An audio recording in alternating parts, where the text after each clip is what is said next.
C'est ce sac là qui s'est perdu et qui vraiment je pensais n'allait jamais arriver. Hello tout le monde, j'espère que vous allez bien, bienvenue dans cette nouvelle vidéo. J'avais envie de faire une vidéo sur mes sacs de seconde main parce que j'en ai vraiment de plus en plus, à force de chiner un peu partout, j'en ai vraiment de plus en plus. Et j'avais envie de vous faire un petit point un peu récap de tous mes sacs de seconde main. Et pour faire cette vidéo, je m'inspire d'une vidéo de My Adorable que j'ai vue. C'est une vidéo qui date d'il y a 3 ans où elle présente en fait ses sacs du coup de luxe pour que ce soit pas trop chiant en mode je vous les montre un par un comme ça. Elle a fait un genre de mini concept en mode le sac qui. Et du coup je me suis dit ça pourrait être trop sympa de reprendre ce concept là en vous montrant un peu mes sacs du coup de seconde main. Pour ceux qui viennent de débarquer ici, déjà bienvenue, je m'appelle Laurine, je suis passionnée de mode, de seconde main et j'ai une friperie aussi. Si jamais le vintage s'intéresse et que t'as envie de t'initier un peu à tout ça, je te laisse aller me suivre sur Vinted. Tous les jours il y a des articles qui sont postés, j'ai aussi un compte Instagram où je te présente un peu tous mes looks assez régulièrement dans la semaine et on commence tout de suite.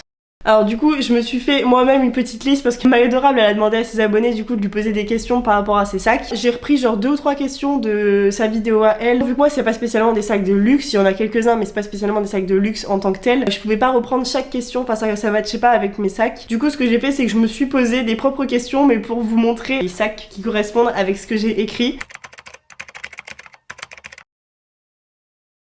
Le sac du coup qui a le plus de valeur sentimentale pour moi, c'est un sac Guess et c'est celui-ci. C'est un des tout premiers sacs que j'ai eu. Et pourquoi ça a une valeur sentimentale pour moi? Parce que c'est mon copain qui me l'a offert. Donc vu que c'est un des tout premiers sacs, c'est vraiment quand j'ai commencé à m'intéresser un peu plus au sac. Parce qu'avant, si vous savez pas, j'utilisais que des tote bags, genre j'avais pas de sac avant du tout. Du coup je crois que c'est vraiment mon deuxième sac. Il a de la valeur sentimentale dans le sens où c'est mon deuxième et dans le sens où c'est mon copain qui me l'a offert. Donc du coup je l'aime trop. Je l'avais eu en brocante celui-ci et il me semble qu'il lui avait coûté 20 €. Genre vraiment on est passé devant le stand, la femme elle en avait deux, un comme ça et un dans les tons vert menthe. Et moi j'ai trop craqué pour celui-là parce que vraiment genre rose violet comme ça et le motif monogramme sur tout le beige comme ça, j'ai trop aimé. Et en plus l'intérieur est tout en satin comme ça, donc il est vraiment hyper qualitatif pour le coup, rien à dire sur ce sac qui est vraiment trop beau. Pour le coup, le sac qui m'a coûté le plus cher m'a coûté pas cher du tout. Il m'a coûté 15 €. Donc vraiment le sac le plus cher de cette vidéo coûte 15 €. Mais à part du coup le sac que je vous ai montré avant qui coûte un peu plus, mais vu que c'était un cadeau, c'est pas le sac qui m'a coûté le plus cher. Celui qui m'a coûté le plus cher du coup c'est un Moschino et il m'a coûté 15 € du coup sur Vinted. Ouais, sur Vinted. Celui-ci, je l'aime énormément parce qu'il est très original. C'est un sac clouté, il est transparent comme ça. Il y a plein de matières aussi différentes. Entre la corde ici, les clous, le plastique transparent, le cuir rouge. Il y a énormément de détails sur ce sac de matières différentes. Et vous avez le petit porte-monnaie à l'intérieur qui est accroché dedans. Enfin vraiment il est pépite ce sac, il est vraiment trop bien. Donc ça c'est le sac qui m'a coûté le plus cher, donc sur Vinted pour 15 €. Voilà, que dire de plus, je l'aime. A l'inverse, je vous fais le sac qui m'a coûté le moins cher, donc troisième sac de cette vidéo, c'est un sac Lancaster de couleur orange, donc la couleur est vraiment pépite. Alors combien m'a-t-il coûté et pourquoi il m'a coûté aussi peu cher, je vais vous le montrer juste après. Donc déjà son prix, 50 centimes. Donc vraiment vous vous dites genre là il y a un gros problème, pourquoi il a coûté aussi peu cher. Je l'ai acheté malgré qu'il ait un trou en fait dans le tissu orange, en fait il est troué à l'arrière. Je l'ai acheté quand même parce que j'avais dans l'optique de mettre un patch tout simplement. Après c'est vrai que oui il y a un gros trou derrière, ça peut genre faire peur à beaucoup, mais moi je me suis juste dit au pire soit je le recouds, soit je mets un patch, je remets une petite partie orange ou peu importe. 50 centimes pour un petit sac comme ça, j'avais jamais vu de Lancaster orange comme ça, je me suis dit je tente le coup et j'ai toujours pas pris le temps de mettre un patch. Ça c'est un peu mon problème, c'est que je prends des trucs à upcycler, je prends des sacs où il faut mettre des patchs etc. et je le fais jamais parce que je prends jamais le temps de le faire. Et il va falloir vraiment que je me pose un jour pour le faire parce que sinon je vais me retrouver avec un tas, j'ai déjà en fait un tas comme ça de trucs à upcycler. Donc vraiment ça c'est un de mes plus gros défauts, c'est de tout prendre en disant mais c'est trop beau, ça va grave me servir.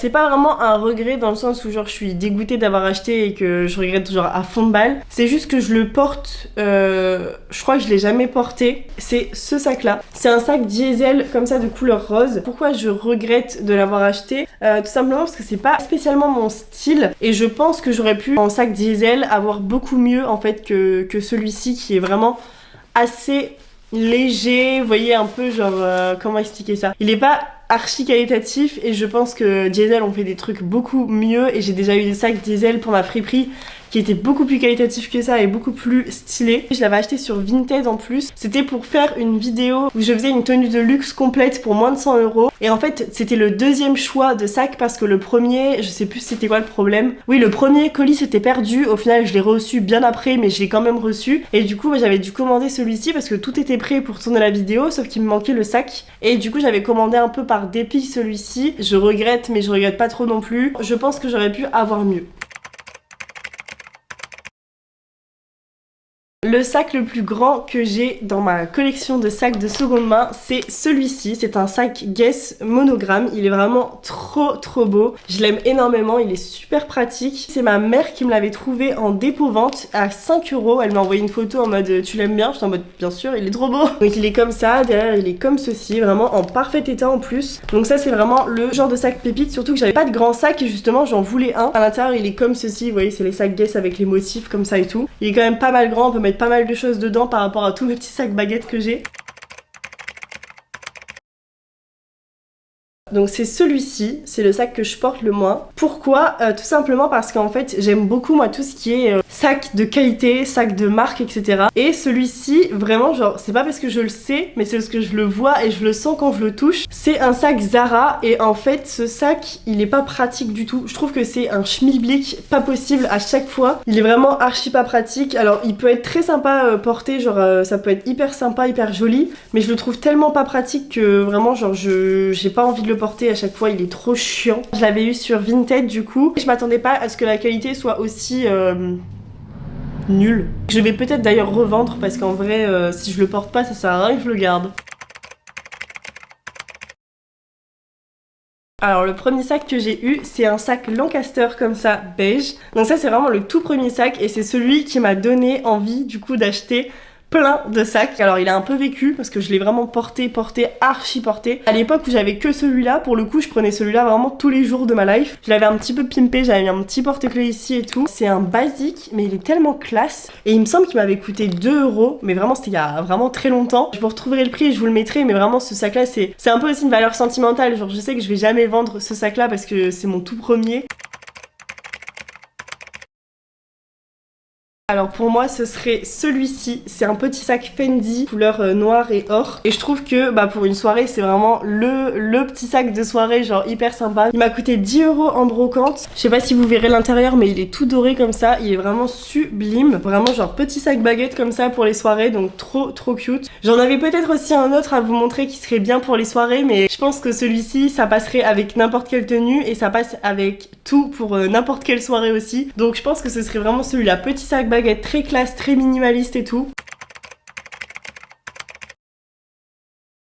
C'est ce sac là du coup, c'est un sac de chez Lancel qui est couleur lilas et c'est le modèle bowling, enfin genre je sais pas si c'est vraiment le nom du modèle mais en tout cas il est vendu comme étant genre le sac bowling. Rien qu'avec la couleur il peut de ouf pimper la tenue, la forme est très sympa et en plus il est super pratique parce qu'il est très grand et c'est vraiment de la qualité. J'aimerais bien l'avoir en plusieurs couleurs parce que vraiment ils sont trop pratiques ces sacs. Celui-ci m'avait coûté 13 € sur Vinted, donc pour un Lancel en parfait état comme ça c'est pas cher du tout. Il y en a encore plein des sacs comme ça sur Vinted, donc vraiment foncez si vous voulez un sac de qualité basique qui va avec tout et achetez ce sac là qui est partout sur Vinted. Il y a du rouge, du vert, du noir, du rose, il y a vraiment de tout.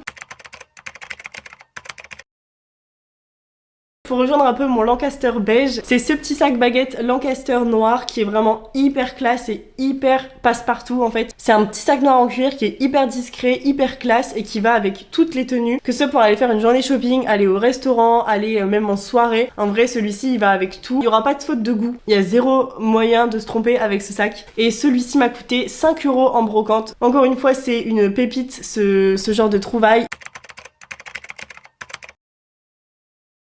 Le sac qui a une histoire, un background, c'est ce sac là pour moi. C'est un sac Valentino qui est vraiment genre juste sublime, je le kiffe. Il y a la boucle dorée, il y a l'effet un peu serpent ou croco, il est monogramme ici avec le nom Valentino. Il est vraiment pépite, c'est ce sac là qui s'est perdu et qui vraiment je pensais n'allait jamais arriver. La vendeuse me disait mais c'est pas normal qu'il soit pas arrivé, c'est bizarre et tout. Elle commençait limite un peu à douter de moi, mais je vous jure que vraiment le colis a mis énormément de temps à arriver, j'y croyais plus, elle non plus. On a contacté toutes les deux Vinted pour être chacune remboursée. Il a fait plein de pays différents, j'ai pas compris ce qui s'est passé, mais il est enfin arrivé entre mes mains et il m'a coûté 8 €. Vinted, ils ont dû se dire ouais, il chipote pour 8 balles, mais en vrai ça vaut tellement le coup. Donc voilà pour l'histoire de ce sac. Il est pas hyper pratique parce qu'il est très petit, mais en sac un peu de déco, enfin je sais pas si vous voyez ce que je veux dire, pour compléter un peu un look, il est parfait. Mention spéciale à tous mes proches qui regarderont cette vidéo. Cette question est pour vous. Le sac que j'ai et que personne n'aime, parce que oui, il y en a un. Dès que je le porte, il y a personne qui n'aime ce sac. C'est celui-ci. C'est un petit sac Elite de couleur... c'est même pas doré, c'est entre le doré et le argenté, je sais pas trop comment on appelle cette couleur. Bah alors moi je l'adore, je le trouve hyper beau, mais vraiment genre à chaque fois que je le montre à quelqu'un il est en mode ouais, il est pas mal. Toi-même tu sais ce que ça veut dire, il est pas mal. Ça veut dire il est pas beau et j'aime pas. Mais je sais pas pourquoi. Je sais pas pourquoi il y a autant de haine autour de ce petit sac qui n'a rien demandé à personne. Alors il m'a coûté 4 € en brocante, donc voilà, j'ai eu un petit coup de cœur dessus. Donnez-lui de l'amour si jamais vous aimez bien, dites-le en commentaire. Je termine cette vidéo avec le dernier sac que j'ai acheté. C'est celui-ci, c'est un sac en daim et à franges comme ça. Je l'aime énormément, il est trop beau et je le porte énormément en ce moment. Je pense que c'est un peu mon sac du moment. J'avais pas de sac marron, j'avais pas de sac à franges, donc pour le coup c'est encore une pièce en plus que j'avais pas et qui est originale. Ce sac m'a coûté 2 € en brocante et vous voyez il est bien rempli, c'est parce que je l'utilise vraiment tout le temps en ce moment, il a toutes mes affaires dedans. Ça fait un peu une petite touche festival au look et j'aime vraiment beaucoup, un peu genre Far West et tout, enfin rien à voir avec le festival mais... Vous avez vu à peu près tous mes sacs de seconde main, donc j'espère que cette vidéo vous aura plu. Si jamais le concept vous a plu et que vous voulez que je le reproduise avec genre mes vêtements ou mes paires de chaussures, n'hésitez pas à me le dire dans les commentaires. Genre le vêtement qui te représente le plus ou la paire de chaussures que t'aimes le moins, enfin bref, genre le même concept mais avec des fringues et des chaussures. Donc voilà, j'espère que cette vidéo vous aura plu et je vous dis à bientôt pour une prochaine vidéo. Bisous!